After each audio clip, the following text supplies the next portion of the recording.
Hello everyone. Welcome back to Guide Pro. If dark mode is not working in Google Chrome on your PC or laptop, then don't worry. This is a common issue and usually happens because of system or Chrome appearance settings. In this video, I will show you how to fix it step by step. First, check your Windows theme settings. Right-click on your desktop and open Personalize. Now go to Colors. Set your mode to dark. If your system is set to light mode, Chrome will also stay in light mode if it is using the device theme.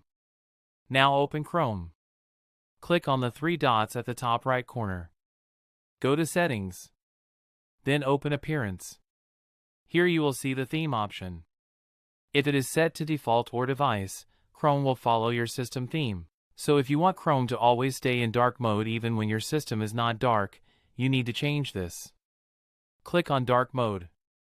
Once applied, Chrome will stay in dark mode independently. If it still does not work, update your Chrome browser. Click on three dots. Go to Help. Then click About Google Chrome.